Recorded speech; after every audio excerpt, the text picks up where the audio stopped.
Словаччина від сьогодні зупинила постачання аварійної електроенергії до України. Про це заявив прем'єр Роберт Фіцо.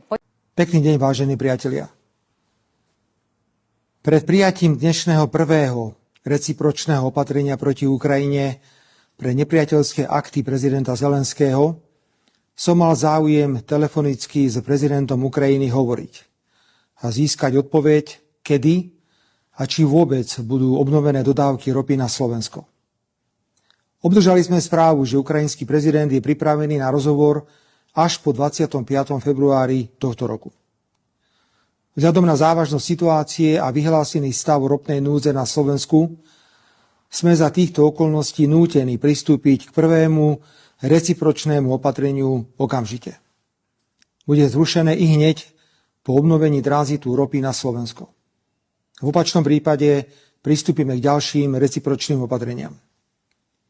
Na dnešnom rokovaní s ministrom financií Slovenskej republiky Lacom Kamenickým ako 100% akcionárom Slovenskej prenosovej sústavy a najvyšším predstaviteľom tejto akciovej spoločnosti som zúčastnených požiadal o zastavenie núdzových dodávok elektrickej energie na Ukrajinu. Od dnešného dňa platí, že ak sa ukrajinská strana obráti na Slovensko s požiadavkou o výpomoc pri stabilizovaní ukrajinskej energetickej siete, takúto pomoc neobdrží. Ako som uviedol, ide o prvý recipročný krok, na ktorý má slovenská vláda oprávnenie bez porušenia akýchkoľvek medzinárodných pravidiel a záväzkov.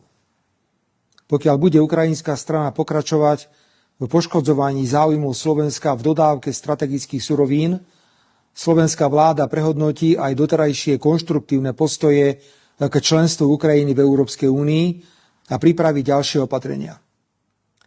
Пояснив, у разі звернення української сторони для стабілізації енергосистеми більше не допомагатимуть. Такий крок – відповідь на те, що Київ не відновив постачання нафти до його країни. Тільки в січні цього року Київ звертався по допомогу для стабілізації української енергомережі вдвічі частіше, ніж за весь минулий рік. Адже через російські атаки ситуація дуже складна. І саме через удар загарбників постачання російської нафти через нафтопровід «Дружба» було припинено з кінця січня.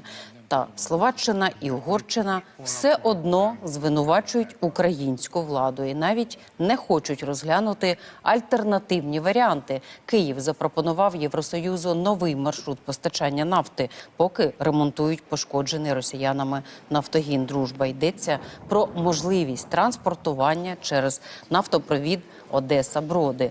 Детально розписали пропозицію в листі Генеральному директорату з питань енергетики Єврокомісії.